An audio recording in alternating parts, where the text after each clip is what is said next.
క్రీస్తునందు ప్రియమైన సంఘమా, ఆత్మదేవుని ఆత్మ శక్తిని బట్టి, ఆత్మదేవుని మహాకృపను బట్టి నేటి దిన సాయంకాల ఆరాధనలో పరిశుద్ధ గ్రంథం నుంచి కొన్ని సత్యములను మనము ధ్యానించుకొని మన ఆత్మీయతను బలపరుచుకొని పరిశుద్ధతను అత్యంత పరిశుద్ధతలోనికి నడిపించుకొని మనము నిత్య జీవమునకు వారసుల వాళ్ళని మన ఆత్మీయతను స్థిరపరచుకుందాం. ఈ దినమునకై చదువుబడినటువంటి వాక్య భాగము భక్తి తత్పరతతో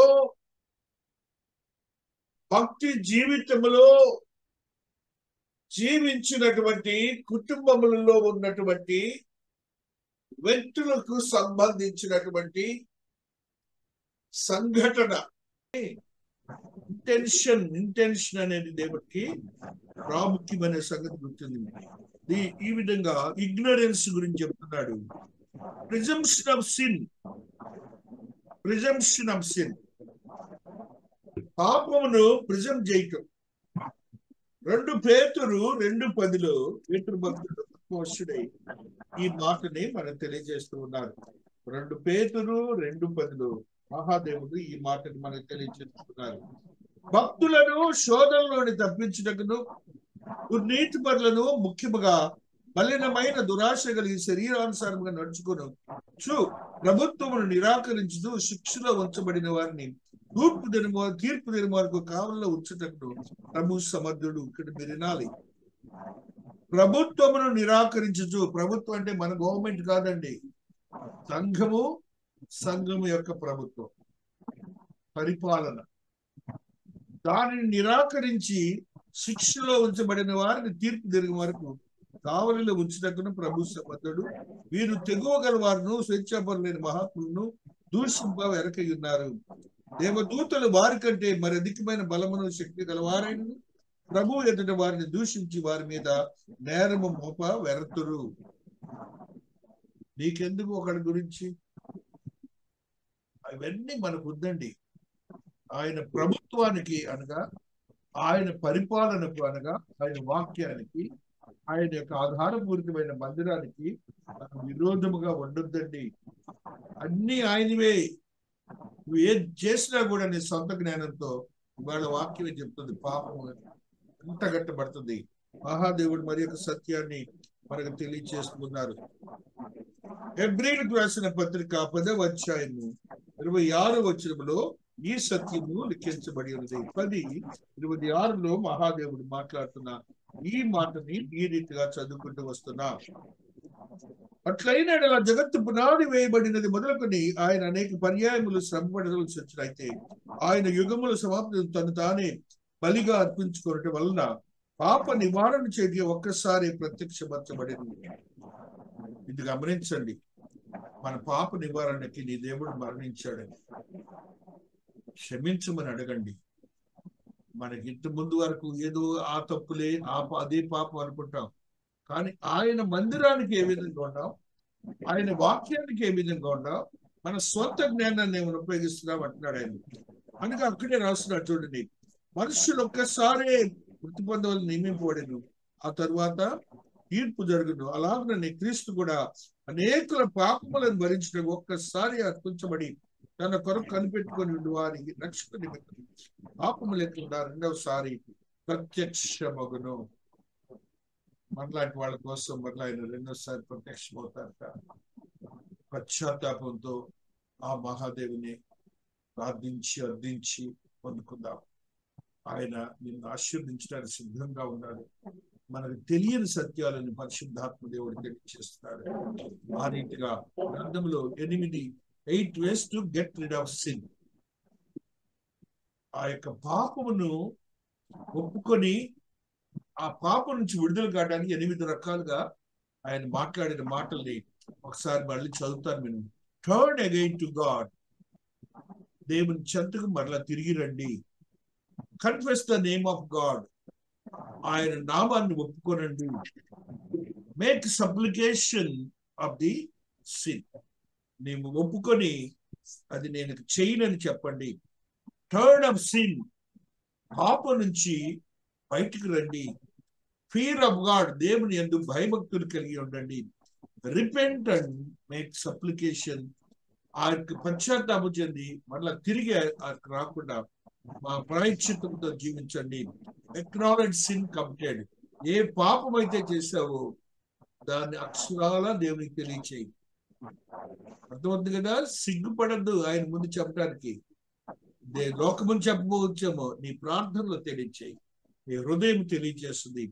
return to God with all the cleansed by and soul. ఆయన దగ్గరికి వచ్చేసాయి. ఆత్మీయతో కూడిన పరిస్థితులను కలిగి ఉండాం. ఈ బేసిస్ ఆఫ్ సిన్ ఏంటో మనం తెలుసుకున్నాం. కాబట్టి ఈ 8 పాపాలని మనము ఆ వేస్ని మనం తగ్గించుకొని దేవునికి అత్యంతమైన సమీపస్తులుగా ఉందాం. ఈ పాపాల గురించి మాట్లాడుతున్న ఆయన దేవునితో ఉండే పాపల గురించి మాట్లాడుతున్నది. తెలుసుండి తప్పులు చేస్తున్నామేమో. దేవుడు ఈ పరిశుద్ధ వాక్యమును దీవించి ఆశీర్వదించును గాక. ఆమేన్, ఆమేన్, ఆమేన్. మన పాపములను మనం ఒప్పుకొని ఎడల ఆయన నమ్మదగిన వాడును నీతిమంతుడును కనుక ఆయన మన పాపములను క్షమించి సమస్త దుర్నీతి నుండి మనలను పవిత్రులుగా చేయను. మనము పాపము చేయలేదని చెప్పుకొని ఎడల ఆయనను అబద్ధికునుగా చేయవారు మగ్ధము. మరియు ఆయన వాక్యము మనలో ఉండదు. ఎన్ని స్టాండర్డ్ మాటలు ఇవన్నీ దేవునివి. వాక్యం ఉండదంటే మనలో మనం దేవుడిని అబద్ధం ఆడినట్టు చేస్తున్నామండి. ఇక్కడ జీవితంలో జీవించేటప్పుడు అంటే దేవునికి విరోధంగా ఉన్నాం కదా, ఆయన్ని అబద్ధం ఆడినట్టుగా చేస్తున్నామంట. చాలా సున్నితమైనటువంటి పాపం గురించి దేవుడు ఈ దినాన్ని మాట్లాడుతున్నాడు. మహాదేవుడు మరొక సత్యాన్ని తెలియచేస్తూ ఉన్నారు. రెవల్యూషన్ ప్రకటన 1:5 ఒక సత్యాన్ని ఆత్మదేవుడు తెలియచేస్తూ ఉన్నారు. నమ్మకమైన సాక్షియు మృతులలో నుండి ఆది సంభూతుడిగా లేచిన వాడును భూపతులకు అధిపతి అయిన యేసుక్రీస్తు కృపా సమాధానాలు మీకు కలుగును గాక. మనల్ని ప్రేమించుచు తన రక్తము వల్ల మన పాపములను నుండి మనల్ని విడిపించిన వారికి మహిమయు ప్రభావములు యుగములు కలుగును గాక. ఆమేన్. ఆయన మనల్ని తన తండ్రి యొక్క దేవునికి ఒక రాజ్యంగా యాజకులుగా చేసెను. యోహాను భక్తుడు పరమునికెళ్ళి పరములో నుండి చూసి చెప్తున్న మాటలండి ఇవి. ఏం చెప్తున్నాడు చూడండి. అక్కడ నమ్మకమైన సాక్షియు మృతులలో నుండి ఆది సంభూతుడుగా లేచిన వాడును. దేవుని గురించి చెప్తున్నాడు. భూపతులకు అధిపతి అయిన యేసుక్రీస్తు నుండి కృపా సమాధానం మీకు కలుగును గాక. ఇలా ఉండేవాడి పాపం విడిచిపెట్టున్నాడు. కాబట్టి మహాదేవుడు ఇది బహు స్పష్టంగా మనతో మాట్లాడుతున్నాడు. Short of the glory. పాపం ఉన్నప్పుడు ఆ షార్ట్ ఆఫ్ గ్లోరీ అని అంటే మహిమలోనికి మన యొక్క ఆత్మీయ స్థితి కొద్దిపాటిగానే గుర్తుంటారు. 3:23 రోమాలో మహాదేవుడు మాట్లాడుతున్న ఈ సత్యాన్ని చదువుతాం. రోమా 3:23 మహాదేవుడు ఈ సత్యాన్ని తెలియజేస్తున్నాడు. ఏ భేదమును లేదు, అందరూ పాపము చేసి దేవుడు అనుగ్రహించు మహిమను పొందలేకపోతున్నారు. Short of glory. ఆ పాపం అనేది చెప్పుకున్నాను చాలా. మహిమలోనికి వెళ్తానికి ఛాన్స్ ఉండదండి. ఒప్పుకోవాలా. దేవుని సన్నిధిలో మన జీవితం వాక్యానుసారం ఉండాలి. మనం ఏదో భక్తులు అనుకొని మన జీవితాలను గడుపుకోవద్దండి. మహాదేవుడు స్పష్టంగా ఈ దినాన్ని మనందరితో మాట్లాడుతున్నాడు. మరొక సత్యాన్ని చదువుకుంటూ వస్తున్నాం. లూకా సువార్త 13:3 మహాదేవుడు ఈ సత్యాన్ని నీకు నాకు తెలియజేస్తున్నాడు. 13:3 ఉన్న ఈ సత్యాన్ని ఆత్మదేవుడు ఈ రీతిగా మనకు తెలియజేస్తున్నాడు. కారణం మీతో చెప్పుచున్నాను, మీరు మారు మనస్సు పొందని ఎడల మీరందరూ అలాగనే నశింతురు. వాళ్ళు చచ్చిపోతారు కదా, యేసయ్య దగ్గరికి చెప్తారు కదా, ఇప్పుడు దేవుడు అంటున్నాడు, ఆరు మనస్సు దేవుని చెంత ఇప్పటి వరకు మీరు ఎలాగున్నారో అది దేవునికి విరోధంగా ఉన్నదాన్ని మీరు గ్రహించాలి. వాక్యం విన్నారు కాబట్టి గ్రహించి దేవుని చెంతయ్యా, నేను ఇంతవరకు ఏదో భక్తుడిని అనుకున్నాను, నాకు తెలిసింది మీ మీద విశ్వాసం అనుకున్నాను, మీ మాటల యందు విశ్వాసం ఉంచలేకపోయినా, మీ మహిమనందు విశ్వాసం మీ అందు భయభక్తులు లేకుండా ఉన్నానయ్యా అని దేవునితో పశ్చాత్తాపంతో అడిగితే ఆ సాల్మన్ వైస్ ద ప్రార్థన విని నిన్ను నన్ను రక్షిస్తాడు. 2 kinds of sins referred in the law. 2 రకాల పాపాలని చట్టంలో దేవుడు తెలియజేశారట. ఆ జ్ఞాన శూన్యము మహాదేవుడు మాట్లాడుతున్న ఈ మాటల్ని మనం ఒకసారి చదువుకుంటూ వస్తున్నాం. ఆ sin of ignorance అనే మాటని మనం చదువుకున్నప్పుడు నంబర్స్ లో చూడండి, సంఖ్యాకాండం 15వ అధ్యాయము 24వ వచనంలో ఈ సత్యము దేవుడు తెలియజేస్తున్నాడు. 15:24లో ఈ రీతిగా సర్వ సమాజము యెహోవాకు ఇంపైన సువాసనగా ఉండుటకై దహన బలిగా ఒక కోడి దూడను విధి చొప్పున దాని నైవేద్యం దాని పానీయార్పణను పాప పరిహారం ఒక మేకను సిద్ధపరచవలెను. సర్వ సమాజము ఏంటట? యెహోవాకు ఇంపైన సువాసనగా ఉండాలట. మందిరంలో ఆ రీతిగా ఉండాలండి. మన సొంత జ్ఞానం అంతా కూడా కొట్టేయండి, సొంత విధానం అంతా కూడా కొట్టేయండి. భయము, దేవుని యందు భయం ఉంటే సొంత విధానం ఉండదండి. నేను చెప్తున్నాను, తెలియని చాలా మన గ్రంథంలో ఉన్నాయి. మహాదేవుడి దినాన్ని స్పష్టంగా మనతో చెప్తున్నాడు. అయితే చెప్తున్నాడు చూడండి 29వ వచనంలో, ఇశ్రాయేలీయుల పుట్టినవాడే కానీ వారి మధ్యలో నివసించి పరదేశే కానీ పొరపాటును ఎవడైనా నువ్వు పాపం చేసినట్లా వానికి మీకు నువ్వు ఇది ఒక్కటే ఉండవలేదు. ప్రతి ఒక్కరికి ఒకటేనండి.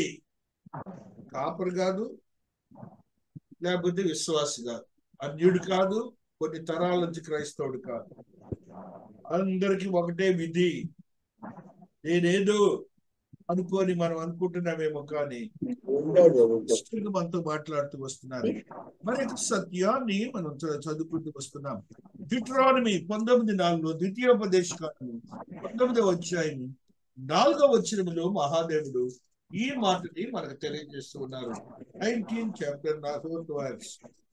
పారిపోయి బ్రతుకుగల నరహంతకుడని కూర్చిన పద్ధతి ఏమనగా ఒకడు అంతకు ముందు తన పొరుగువాని యందు పగపట్టక పొరపాటున వాడిని చంపినట్లా అనగా ఒకడు చెట్లు నరుకుటకు తన పొరుగువారితో కూడా అడుగుపోయి చెట్లు నరుకుటకు తన చేతిలో గొడ్డ దెబ్బ వేసినప్పుడు గొడ్డను పిడిపిడి ఊడి దాని పొరుగువారిని తగిలి వాడు చనిపోయినలా వాడు అంతకు ముందు తన పొరుగువాని యందు పగబట్టలేదు కనుక. ఇటువంటి కేసులకి ఏమైనా ఉంటే దేవుడు ఆశీర్వదిస్తాడు. కానీ ఇంటెన్షన్ అనేది దేవుడికి ప్రాముఖ్యమైన సంగతి గుర్తుంది. ఈ విధంగా ఇగ్నరెన్స్ గురించి చెప్తున్నాడు. ప్రిజంప్షన్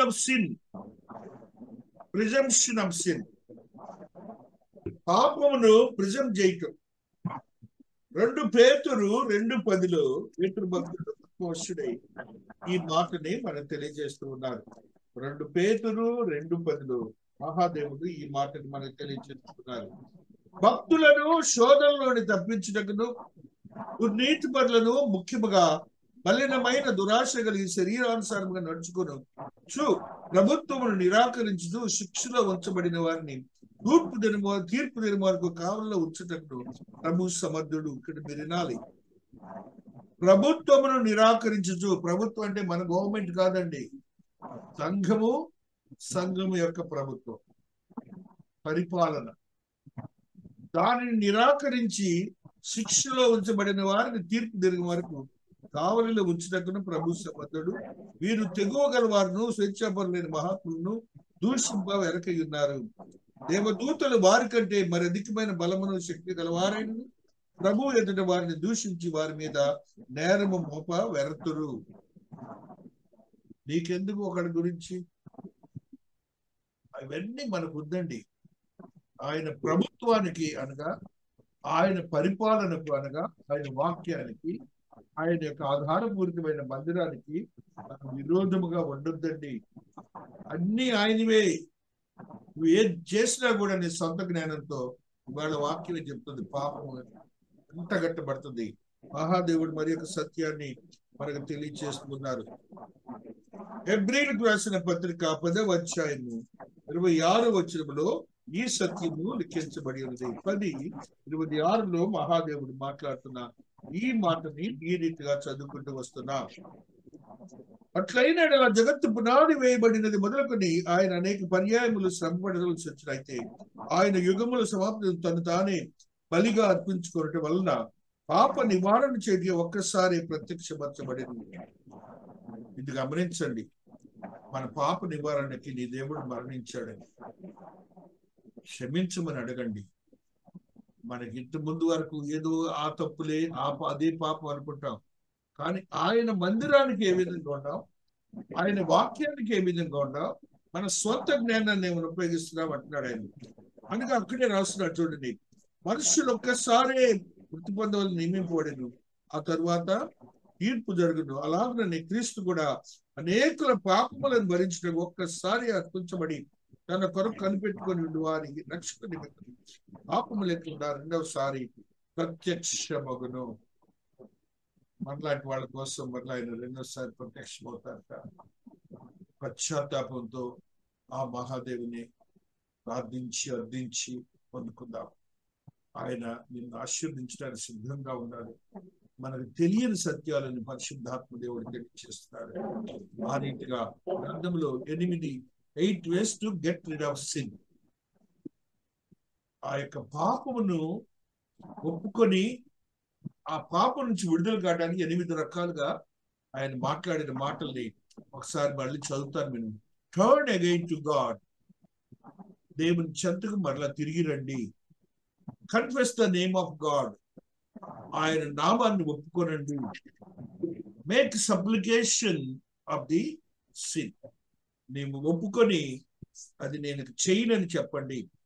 టర్న్ ఆఫ్ సిన్, పాపం నుంచి బయటికి రండి. ఫియర్ ఆఫ్ గాడ్, దేవుని యందు భయభక్తులు కలిగి ఉండండి.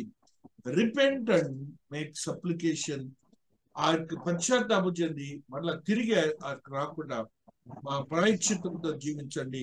ఎక్నాలెడ్జ్ సిన్ కమిటెడ్, ఏ పాపం అయితే చేసావో దాన్ని అక్షరాల దేవునికి తెలియచేయి. అర్థమవుతుంది కదా? సిగ్గుపడద్దు ఆయన ముందు చెప్పడానికి. లోకముని చెప్పబోచ్చేమో, నీ ప్రార్థనలో తెలియచేయి, నీ హృదయం తెలియజేస్తుంది. Return to God with all the cleansed by and soul, ఆయన దగ్గరికి వచ్చేసాయి. ఆత్మీయతో కూడిన పరిస్థితులను కలిగి ఉండాలి. ఈ బేసిస్ ఆఫ్ సిన్ ఏంటో మనం తెలుసుకున్నాం. కాబట్టి ఈ 8 పాపాలని మనము ఆ వేస్ని మనం తగ్గించుకొని దేవునికి అత్యంతమైన సమీపస్తులుగా ఉందాం. ఈ పాపాల గురించి మాట్లాడుతున్న ఆయన దేవునితో ఉండే పాపల గురించి మాట్లాడుతున్నాడు. తెలుసుండి తప్పులు చేస్తున్నామేమో. దేవుడు ఈ పరిశుద్ధ వాక్యమును దీవించి ఆశీర్వదించును గాక. ఆమేన్, ఆమేన్, ఆమేన్. ఆ సమస్య వల్ల మనకి ఏదో ఇబ్బంది జరుగుతుంది అనుకుంటా, అదండి. ఆ సమస్య వల్ల ఇబ్బంది కాదండి, నీకు మీద కరుణ చూపడానికి, దేవుడు యొక్క గొప్పతనాన్ని నువ్వు తెలుసుకోవడానికి, దేవుని యందు నమ్మిక ఉంచడానికి, దేవుని యందు విశ్వాసం ఉంచి ఆయన నామమును గురించి తెలుసుకోవడానికి చేస్తారనే భావనను కలిగి ఇక్కడే ఆత్మదేవుడు మరి యొక్క సత్యాన్ని తెలియజేస్తున్నాడు. హెబ్రీయులకు రాసిన పత్రిక 3వ అధ్యాయము 12వ వచనములో ఈ సత్యము లిఖించబడి ఉన్నది. సహోదరులారా, జీవము గల దేవుని విడిచిపోవునట్టి విశ్వాసము లేని దుష్ట హృదయము, చాలా జాగ్రత్త వినాలండి, దుష్ట హృదయము మీలో ఎవరి యందైనను ఒకవేళ ఉండునేమో అని జాగ్రత్తగా చూచుకొనడి. ఆ హృదయాన్ని ఏమంటున్నాడు? ఒకవేళ మనందరం రక్షించబడ్డాం, బ్యాప్టిజం తీసుకున్నాం, విశ్వాసంలో జీవిస్తున్నాం, సంఘంలో పెద్దలుగా ఉంటున్నాం, సంఘంలో మంచి భక్తిపంతులుగా ఉంటాం, పాటలు పాడతాం, బైబిల్ చదువుతాం, ప్రార్థన చేస్తాం. ఈయన ఏమంటున్నాడంటే ఇక్కడ, సహోదరులారా, జీవము గల దేవుని విడిచిపోవునట్టి విశ్వాసము లేని దుష్ట హృదయము అంటే నువ్వు ఎప్పుడైతే విశ్వాసము లేకుండా ఉన్నావో దేవుని విడిచిపెడతాడు. అర్థమవుతుంది కదా? దేవుని విడిచిపెట్టినట్టే. దేవుని విడిచిపెట్టినప్పుడు ఏమవుతుంది? ఆ హృదయాన్ని ఏమంటాడంటే దుష్ట హృదయం అంటాడు. అది సాతానుకు సంబంధించిన హృదయం. దుష్టుడు అంటే ఎవరు? సాతానుడే కదండి. కాబట్టి అద్భుతమైన అటువంటి ఆశ్చర్యకరమైన మాటలు చెప్తున్నాడు. జీవము గల దేవుని ఆయన్ని మన హృదయాలను ఎలా ఉంచుకోవాలంటే ఆయన్ని విడిచిపెట్టి విశ్వాసం లేకుండా జీవించడానికి కూడదండి. దేవుని విడిచిపోవడానికి విశ్వాసం లేని మన యొక్క విశ్వాసము దేవుని విడిచిపెడితే దుష్టుడు నీ మీదకి వస్తున్నాడని చెబుతున్నాడండి. తప్పితే ఏం లేదు. అనగా దేవుని క్రియలకు జాగ్రత్తగా ఉండాలండి. దేవుని క్రియలకు అది ఎలాగా ప్రతిబింబింపబడుతుంది దేవుని ఎదుట? నీకు ఒక రక్తంతో ఆయన సంఘాన్ని ఇచ్చాడు. ఆ సంఘములో ఉండే విధానాన్ని ఆయన లెక్కిస్తా ఉంటారు. ఆయన లెక్కించి నిన్ను నన్ను ఆశీర్వాదకరంగా మార్చడానికి ఒక సంఘాన్ని ఇచ్చి, ఒక కాపరిని ఇచ్చి, అందులో ఒక వాక్యం చెప్పడం ఇచ్చి, ఆ మందిరంలో ఉన్న ప్రతి స్థితిని ఈ వాక్యానుసారం మనం చూస్తాడండి. తప్పితే వేరే స్కేల్ లేదు ఆయన దగ్గర. ఆ స్కేల్ నీ జీవితంలో ఎలాగవుతుందంటే ప్రతిబింబింపబడుతుంది. భయం ఏర్పడుతుంది కదా దేవుడు అంటే. అది లేకపోతే భయం ఉండదు ఇక. అందువల్ల దేవుడు చెప్తున్న మాటలు మనం గుర్తించాలి. మరలా 4:6 ఒక మాటని ఆత్మదేవుడు తెలియజేస్తున్నాడు. ఆ ఆత్మదేవుడు తెలియజేసిన ఈ మాటని కాగా ఎవరో కొందరు విశ్రాంతిలో ప్రవేశించుదన్న మాట నిత్యం కనుకను ముందు సువార్తను విని వారు అవిధేయత చేత ప్రవేశించలేదు కనుకను జాగ్రత్తగా వినండి. దేవుడు మీరు ఆయన మాట వినిన ఎడల మీ హృదయములను కఠినపరచుకునుడని కొనకుడని వెనుక చెప్పబడిన ప్రకారం ఇంతకాలమైన తర్వాత దావీదు గ్రంథములో నేడని ఒక దినమును నిర్ణయించుతున్నాడు. విశ్రాంతి దినము రేపు రాబోతున్నటువంటి సెకండ్ కమింగ్ గురించి ఆయన చెప్తున్న మాట ఏంటంటే, ముందు సువార్త విని వారు అవిధేయతను ప్రకటింపలేదు కనుకను. అంటే ఆరంభ దశలో ఉన్నవాళ్ళు ఇప్పుడులాగా సంఘాల్లో విశ్వాసులాగా లేరు. ఇప్పుడు కాపురులు వెళ్ళి లేరు. అందుకనే ఆ మాట వాడు ముందు సువార్తను వినిన వారు. ఇప్పుడు వారిని గురించి చెప్తున్నాడు చూడండి. వెనుక చెప్పబడిన ప్రకారం ఇంతకాలమైన తరువాత గ్రంథములో నేడని ఒక దినమును నిర్ణయించుతున్నాడు. మీ హృదయములను కఠినపరచుకొనకుడని. వాళ్ళకిలాగా ఉండాలి. కానీ మనకు సొంత జ్ఞానముతో దేవుని వాక్యాన్ని కొరకు కఠినపరుచుకుంటే నీ విధానం అంతా మారిపోద్ది. ఈ లైఫ్ స్టైల్ అంతా దేవునితో మారిపోద్ది. వాక్యంలో ఉన్న సత్యములతో పాపములు పడిపోతావని బేస్సును గురించి చెప్తున్నాడు. ఆ బేస్సు ఎలాగ ఉండాలని కూడా దేవుడు చెప్తా ఉన్నాడు. ఇది నాన్న మహాదేవుడు చెప్తున్న 11వ వచనం చూడండి. కాబట్టి అవిధేయత వల్ల వారు పడిపోయినట్లుగా మనం ఎవడనూ పడిపోకుండా ఆ విశ్రాంతిలో ప్రవేశించడం జాగ్రత్త పడతాము. వాళ్ళలో కొంతమంది పడిపోయారు కదండి.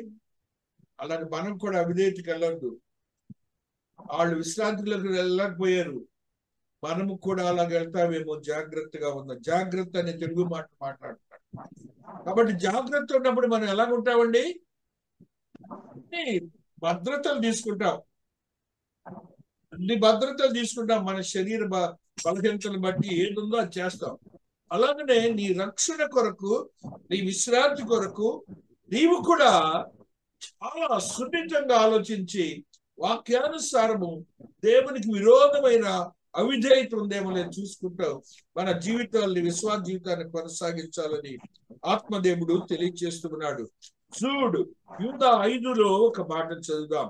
యూదా 5లో బేస్ గురించి చెప్తున్నానండి. ఈ సంగతులని మీరు ముందటనే ఎరిగి ఉన్నను, నేను మీకు జ్ఞాపకం చేయుచున్నదేమనగా, ప్రభువు ఐగుప్తులోని ప్రజలను రక్షించినను వారిలో నమ్మకపోయిన వారిని తరువాత ఏం చేశాడండి? నాశనము చేశాను. నువ్వు రక్షించబడ్డావు, దేవుని సన్నిధిలో ఉన్నావు. నమ్మకం అనేది ప్రతి వాక్యంలో ఉన్న సత్యాన్ని నమ్మాలి. యేసుని నమ్మటం అనేది అది వెరీ కామన్. కానీ ఆయన చెప్పిన మాటను మనం విశ్వసించాలి. వారు వచ్చారు, రక్షించబడ్డారు, కానీ నమ్మలేదట. వాళ్ళందరూ నశించిపోయారట. కాబట్టి ఆ విషయాన్ని యూదాలో చెప్తున్నాడు మహాభక్తుడు. చూడండి, రెవల్యూషన్ లో కూడా, ప్రకటన 21:28 కూడా మరి యొక్క సత్యాన్ని ఆత్మదేవుడు చెప్తూ ఉన్నారు. కిరికి వారును, దేవునికి విరోధమైన సంగతులు ఇవన్నీ, అవిశ్వాసులను, అసహ్యులను, నరహంతకులను, వ్యభిచారులను, మాంత్రికులను, విగ్రహారాధికులను, అబద్ధికులందరూ అగ్ని గంధకు మండు గుండంలో పాలు పొందరు. ఇది రెండవ మరణము. చాలా సున్నితంగా దేవుడు ఈ దినాన్ని మనతో ఆయన మాట్లాడుతున్న మాటల్లో మనం అనుకుంటాము విగ్రహారాధకులు, అబద్ధికులు, మాంత్రికులు అనుకుంటామే. వాళ్ళు కాదండి, మనమే. మనం కూడా విగ్రహారాధికుల్లాగానే ప్రవర్తిస్తుంటాం. ఎందుకంటే మన సొంత జ్ఞానాన్ని తీసుకొచ్చిందే విగ్రహారాధన అండి. మన సొంత వాక్యానుసారమైన జ్ఞానం లేకుండా ఆయన సన్నిధిలో మన సొంత జ్ఞానాన్ని ఉపయోగిస్తే అది విగ్రహారాధనేనండి. మరలా మాంత్రికులు అన్నాడు, అది కూడా అదేనండి. అయినా కూడా మాకు దేవుడు ఆశీర్వాదాలు ఇస్తున్నాడండి అని అంటామే, అది మాంత్రికుడే. ఇవన్నీ మనం ఏదో వాళ్ళని గురించి మనం ఆలోచిస్తే మన యొక్క విధానం దేవుని దృష్టిలో ఎలాగుందో ఆలోచించాం. ఇక్కడ ఏమంటాడు చూడండి, మరలా నరహంతకులను, అసహ్యులను, నరహంతకులను. ఏది మనం మర్డర్ చేయని అవసరం లేదండి, ఒకరిని మర్డర్ చేయని అవసరం. నీవు వాక్యము అనేది ఒకడికి చెప్పాలి, వాడు నరహంతకుడు అయిపోతాడుగా, నరకానికి వెళ్ళిపోతాడుగా. కాబట్టి ఇంత సున్నితంగా దేవుడు చెప్తున్నాడు మనతో. మనుష్యుని రక్షించడానికి ఆ దేవుడే దిగొచ్చాడు. నీ ప్రక్కన వాడికి రక్షణ సువార్త చెప్పడానికి మన చేత. నీ వాడిని ఏం బలవంతం చేయొద్దు, ఒక మాట చెప్పు, వింటే ఉన్నాడు. 2003లో ఎదురు ప్రశ్నలు వచ్చినా కూడా సమాధానం చెప్పగల ధైర్యం ఉండాలి. ఉన్నటువంటి స్థితిలో ఇవన్నీ కూడా మనం ఏదో వాడిని మర్డర్ చేయటం, వెళ్ళి విగ్రహాలను ఆరాధించడం కాదండి. మన సొంత జ్ఞానాన్ని దేవుని ఎదుటి విగ్రహాలు వద్దండి, వద్దండి, అలా వద్దండి. దేవుడు ఈ దినాన పాపం గురించి స్పష్టంగా చెప్తున్నాడు. పాపం అంటే ఏదో ఏదో అనుకుంటాం మనం, వ్యభిచారం అని. అది కాదండి. నీ సొంత జ్ఞానం చొప్పున, నీ సొంత వాక్యం చొప్పున. వ్యభిచారం అనేది వాక్యాన్ని రకరకాలుగా చెప్తారు. ఇప్పుడు ఒకే మాట, వాక్యంలో ఉన్న సత్యం చెప్తే చాలు, అదే వ్యభిచారం. అంతేగాని కానీ స్త్రీని వెళ్ళటం, తనది కానీ పురుషుని దగ్గరికి వెళ్ళటం, అది వ్యభిచారం. తనది కానీ వాక్యం కానీ వాక్యాన్ని కూడా వ్యభిచారమేనండి. రుచిగా ఉందని వెళ్తారు. ఇవి సున్నితంగా ఉన్నాయి మాటలు. ఇవన్నీ వినాలి మనం, జాగ్రత్తగా జ్ఞానంతో విని మన జీవితాలని దేవునికి అత్యంత సమీపం ఉంచుకోవాలని ఆత్మదేవుడు మాట్లాడుతున్నాడు. ఆ రీతిగా దేవాతి దేవుడు మాట్లాడుతున్నాడు. బేస్ ఆఫ్ సిన్ గురించి తెలుసుకున్నాం. బేస్ ఆఫ్ సిన్ గురించి తెలుసుకున్నాం. మరి యొక్క సత్యాన్ని మనం గమనిద్దాం. How the important it then faith. దేవుని ఎదుట విశ్వాసంతో ఎలాగుండాలి, దేవుని ఎదుట విశ్వాసంతో ఎలాగుండాలని మహాదేవుడు చెప్తున్న మాట చూడండి. మార్కు సువార్త 16:16లో, మార్కు సువార్త 16:16లో దేవుడు చెప్తున్న మాట, నమ్మి బాప్తిస్మం పొందిన వాడు రక్షింపబడును, నమ్మని వానికి శిక్ష విధింపబడును. రక్షింపబడును. అందుకనే ఫెయిత్ అనేది more needed for the believers. More needed. విశ్వాసం అనేది ఎంతో ఎంతో ప్రాధాన్యమైనది. మనందరం తెలిసిన మాటే. యాకోబు భక్తుడు 1వ అధ్యాయము 5వ వచనంలో ఈ సత్యాన్ని తెలియజేస్తున్నాడు. యాకోబు భక్తుడు ఒక మాటని మనకి 1వ అధ్యాయము 5వ వచనంలో ఈ సత్యం తెలియజేస్తున్నారు. మీలో ఎవరికైనా జ్ఞానము కొదువుగా ఉన్నట్లా అతడు దేవుని అడుగుతాడు, అప్పుడు అది అతనికి అనుగ్రహింపబడను. ఆయన ఎవరిని గద్దింపులందరికీ ధారాళం అతడు ఏ మాత్రమును అయితే అతడు ఏ మాత్రము సందేహంగా విశ్వాసముతో అడగవలను.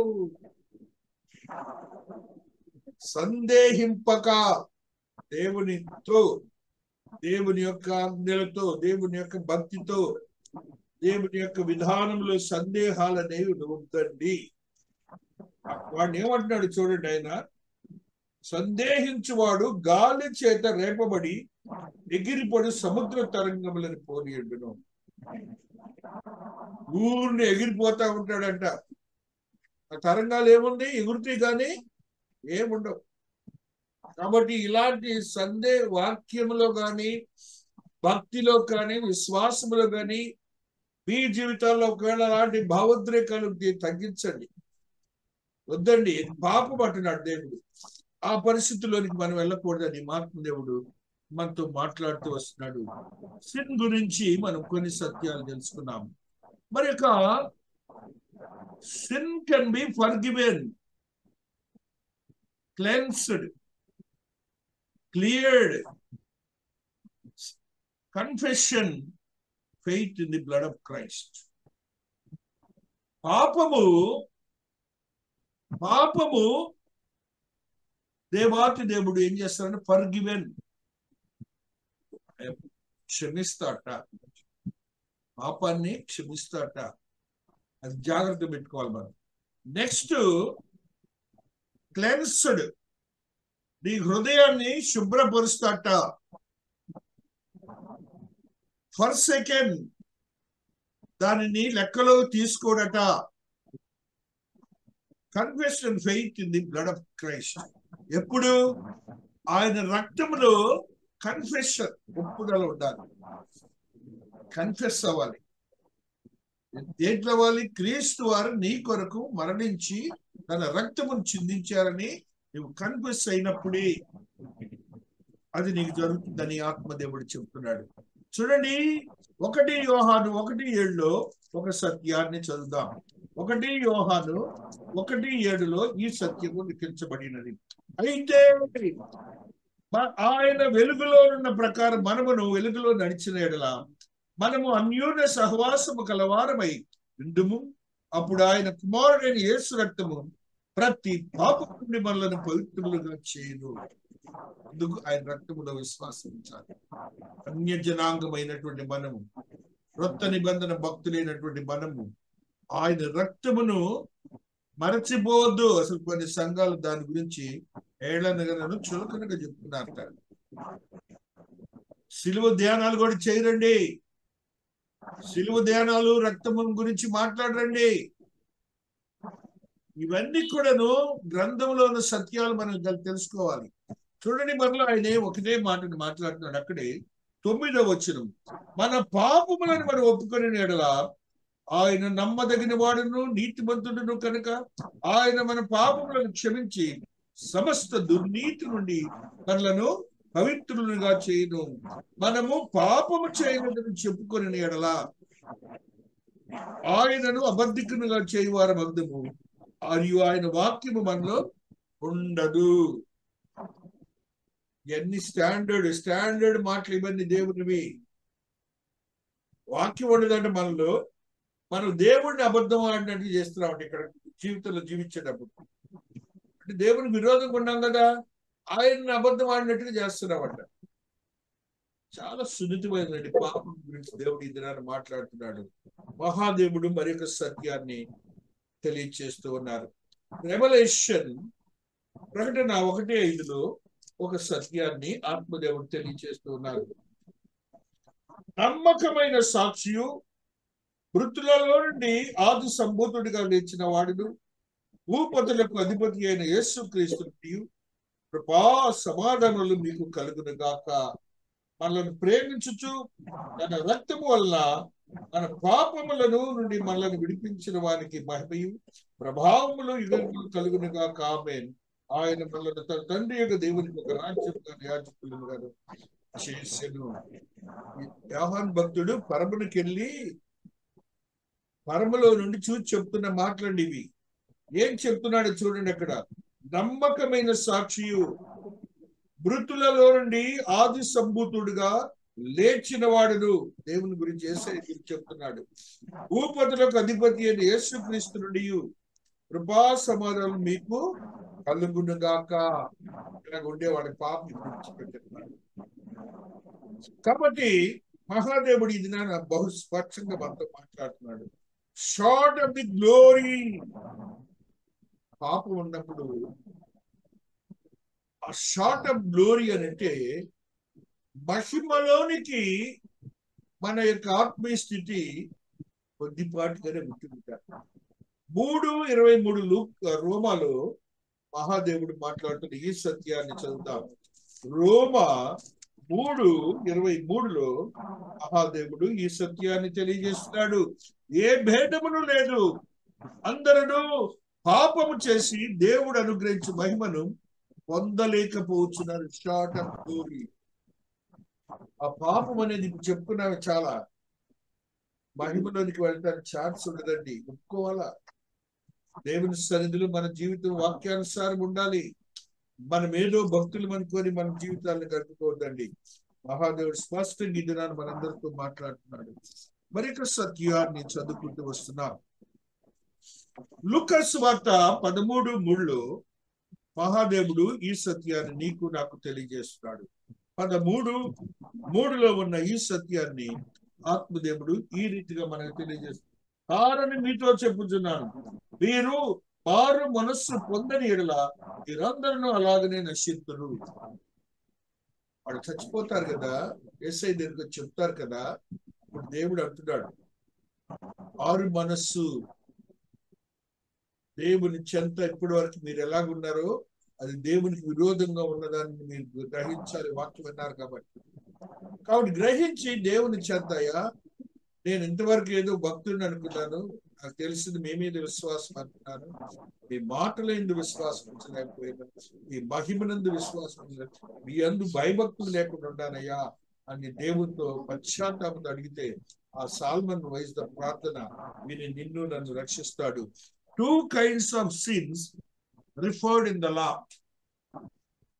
2 రకాల పాపాలని చట్టంలో దేవుడు తెలియచేశారట. ఆ జ్ఞాన శూన్యము మహాదేవుడు మాట్లాడుతున్న ఈ మాటల్ని మనం ఒకసారి చదువుకుంటూ వస్తున్నాం. ఆ సిన్ ఆఫ్ ఇగ్నోరెన్స్ అనే మాటని మనం చదువుకున్నప్పుడు నంబర్స్ లో చూడండి, సంఖ్యాకాండం 15వ అధ్యాయము 24వ వచనంలో ఈ సత్యము దేవుడు తెలియజేస్తున్నాడు. 15:24 ఈ రీతిగా సర్వ సమాజము యెహోవాకు ఇంపైన సువాసనగా ఉండుటకై దహన బలిగా ఒక కోడి దూడను విధి చొప్పున దాని నైవేద్యం, దాని పానీయార్పణను, పాప పరిహారం ఒక మేకను సిద్ధపరచవలెను. సర్వ సమాజము ఏంటట? యెహోవాకు ఇంపైన సువాసనగా ఉండాలట. మందిరంలో ఆ రీతిగా ఉండాలండి. మన సొంత జ్ఞానం అంతా కూడా కొట్టేయండి, సొంత విధానం అంతా కూడా కొట్టేయండి. భయము, దేవుని యందు భయం ఉంటే సొంత విధానం ఉండదండి. నేను చెప్తున్నాను, తెలియని చాలా మన గ్రంథంలో ఉన్నాయి. మహాదేవుడి దినాన్ని స్పష్టంగా మనతో చెప్తున్నాడు. అయితే చెప్తున్నాడు చూడండి 29వ వచనములో, ఇశ్రాయేలీయుల పుట్టినవాడే కాని వారి మధ్యలో నివసించి పరదేశే కాని పొరపాటును ఎవడైనా నువ్వు పాపం చేసినట్లా వానికి మీకు నువ్వు ఇది ఒక్కటే ఉండవలేను. ప్రతి ఒక్కరికి ఒకటేనండి. కాపరు కాదు, లేకపోతే విశ్వాసి కాదు, అన్యుడు కాదు, కొన్ని తరాల నుంచి క్రైస్తవుడు కాదు, అందరికి ఒకటే విధి. నేనేదో అనుకొని మనం అనుకుంటున్నామేమో, కానీ మనతో మాట్లాడుతూ వస్తున్నారు.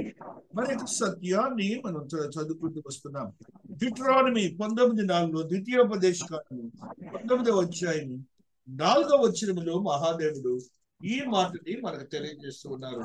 19 చాప్టర్ 4th verse. పారిపోయి బ్రతుకుగల నరహంతకుడని కూర్చిన పద్ధతి మనకు ఒకడు అంతకు ముందు తన పొరుగువాని యందు పగబట్టక పొరపాటున వాడిని చంపినడులా అనగా ఒకడు చెట్లు నరుకుటకు తన పొరుగువానితో కూడా అడుగుపోయి చెట్లు నరుకుటకు తన చేతిలో గొడ్డ దెబ్బ వేసినప్పుడు గొడ్డలు పిడిపిడి ఊడి దాని పొరుగువాని తగిలి వాడు చనిపోయినలా వాడు అంతకు ముందు తన పొరుగువాని యందు పగబట్టలేదు కనుక. ఇటువంటి కేసులకి ఏమైనా ఉంటే దేవుడు ఆశీర్దిస్తాడు, కానీ ఇంటెన్షన్ అనేది దేవుడికి ప్రాముఖ్యమైన సంగతి గుర్తుంది. ఈ విధంగా ఇగ్నరెన్స్ గురించి చెప్తున్నాడు. ప్రిజంప్షన్ ఆఫ్ సిన్, పాపమును ప్రిజంప్ చేయటం. 2 పేతురు 2:10 పేతురు భక్తుడు వస్తుడై ఈ మాటని మనకు తెలియజేస్తూ ఉన్నారు. 2 పేతురు 2:10 మహాదేవుడు ఈ మాటని మనకు తెలియజేస్తున్నారు. భక్తులను శోధనలోని తప్పించుటకును నీతిపరులను ముఖ్యముగా మలినమైన దురాశ కలిగి శరీరానుసారంగా నడుచుకును ప్రభుత్వమును నిరాకరించుతూ శిక్షలో ఉంచబడిన వారిని తీర్పు దినం వరకు కావల్లో ఉంచుటకు ప్రభు సమర్థుడు. ఇక్కడ మీరు వినాలి, ప్రభుత్వమును నిరాకరించుచు. ప్రభుత్వం అంటే మన గవర్నమెంట్ కాదండి, సంఘము యొక్క ప్రభుత్వం పరిపాలన. దానిని నిరాకరించి శిక్షలో ఉంచబడిన వారిని తీర్పు దినం వరకు కావలిలో ఉంచుటకును ప్రభు సమర్థుడు. వీరు తెగువగల వారును స్వేచ్ఛాపరులైన మహాత్ములను దూషింప వెరకై ఉన్నారు. దేవదూతలు వారి కంటే మరి అధికమైన బలమును శక్తి గలవారైన ప్రభు ఎదుట వారిని దూషించి వారి మీద నేరము మోప వెరతురు. నీకెందుకు ఒకరి గురించి? అవన్నీ మనకు వద్దండి. ఆయన ప్రభుత్వానికి అనగా, ఆయన పరిపాలనకు అనగా, ఆయన వాక్యానికి, ఆయన యొక్క ఆధారపూరితమైన మందిరానికి విరోధముగా ఉండొద్దండి. అన్ని ఆయనవే. నువ్వు ఏది చేసినా కూడా నీ సొంత జ్ఞానంతో ఇవాళ వాక్యమే చెప్తుంది, పాపం అంతగట్టబడుతుంది. మహాదేవుడు మరి యొక్క సత్యాన్ని మనకు తెలియచేస్తున్నారు. హెబ్రీయులకు రాసిన పత్రిక 10వ అధ్యాయము 26వ వచనములో ఈ సత్యము లిఖించబడి ఉన్నది. 10:26లో మహాదేవుడు మాట్లాడుతున్న ఈ మాటని ఈ రీతిగా చదువుకుంటూ వస్తున్నా. అట్లయినా జగత్తు పునాది వేయబడినది మొదలుకొని ఆయన అనేక పర్యాయములు శ్రమపడవలసి వచ్చినైతే ఆయన యుగముల సమాప్తి తను తానే బలిగా అర్పించుకోవటం వలన పాప నివారణ చేతి ఒక్కసారి ప్రత్యక్షపరచబడింది. ఇది గమనించండి, మన పాప నివారణకి నీ దేవుడు మరణించాడని క్షమించమని అడగండి. మనకి ఇంత ముందు వరకు ఏదో ఆ తప్పులే అదే పాపం అనుకుంటాం, కానీ ఆయన మందిరానికి ఏ విధంగా ఉన్నాం, ఆయన వాక్యానికి ఏ విధంగా ఉన్నాం, మన స్వంత జ్ఞానాన్ని ఏమైనా ఉపయోగిస్తున్నాం అంటున్నాడు ఆయన. అందుకే అక్కడే రాస్తున్నాడు చూడండి, మనుషులు ఒక్కసారే మృతి పొందవలని నియమింపబడను, ఆ తరువాత తీర్పు జరుగును. అలాగనే క్రీస్తు కూడా అనేకుల పాపములను భరించడం ఒక్కసారి అర్పించబడి తన కొరకు కనిపెట్టుకొని వారికి రక్షణ నిమిత్తం పాపము లేకుండా రెండవసారి ప్రత్యక్షమగును. మనలాంటి వాళ్ళ కోసం మరలా ఆయన రెండోసారి ప్రత్యక్షమవుతారట. పశ్చాత్తాపంతో ఆ మహాదేవిని ప్రార్థించి అర్థించి పొందుకుందాం. ఆయన నిన్ను ఆశీర్వదించడానికి సిద్ధంగా ఉన్నాడు. మనకు తెలియని సత్యాలను పరిశుద్ధాత్మ దేవుడు తెలియజేస్తున్నాడు. ఆ రీతిగా గ్రంథంలో 8 ways to get rid of sin. ఆ యొక్క పాపమును ఒప్పుకొని ఆ పాపం నుంచి విడుదల కావడానికి 8 రకాలుగా ఆయన మాట్లాడిన మాటల్ని ఒకసారి మళ్ళీ చదువుతాను. నేను టర్న్ అగైన్ టు గాడ్, దేవుని చెంతకు మరలా తిరిగి రండి. Confess the name of God, ఆయన నామాన్ని ఒప్పుకోనండి. Make supplication of the sin, నేను ఒప్పుకొని అది నేను చేయనని చెప్పండి. టర్న్ ఆఫ్ సిన్, పాపం నుంచి బయటికి రండి. ఫియర్ ఆఫ్ గాడ్, దేవుని యందు భయభక్తులు కలిగి ఉండండి. రిపెంట్ అండ్ మేక్ సప్లికేషన్, ఆ యొక్క పశ్చాత్తాపం చెంది మళ్ళా తిరిగి రాకుండా మా ప్రాయశ్చిత్తంతో జీవించండి. ఎక్నాలెడ్జ్ సిన్ కమిటెడ్, ఏ పాపం అయితే చేసావో దాన్ని అక్షరాల దేవునికి తెలియచేయి. అర్థమవుతుంది కదా? సిగ్గుపడద్దు ఆయన ముందు చెప్పడానికి. లోకముని చెప్పబోచ్చామో నీ ప్రార్థనలో తెలియచేయి, నీ హృదయం తెలియజేస్తుంది. Return to God with all the cleansed by and soul. ఆయన దగ్గరికి వచ్చేసాయి, ఆత్మీయతో కూడిన పరిస్థితులను కలిగి ఉండాలి. ఈ బేసిస్ ఆఫ్ సిన్ ఏంటో మనం తెలుసుకున్నాం. కాబట్టి ఈ 8 పాపాలని మనము ఆ వేస్ని మనం తగ్గించుకొని దేవునికి అత్యంతమైన సమీపస్తులుగా ఉందాం. ఈ పాపాల గురించి మాట్లాడుతున్న ఆయన దేవునితో ఉండే పాపల గురించి మాట్లాడుతున్నాడు. తెలుసుండి తప్పులు చేస్తున్నామేమో. దేవుడు ఈ పరిశుద్ధ వాక్యమును దీవించి ఆశీర్వదించును గాక.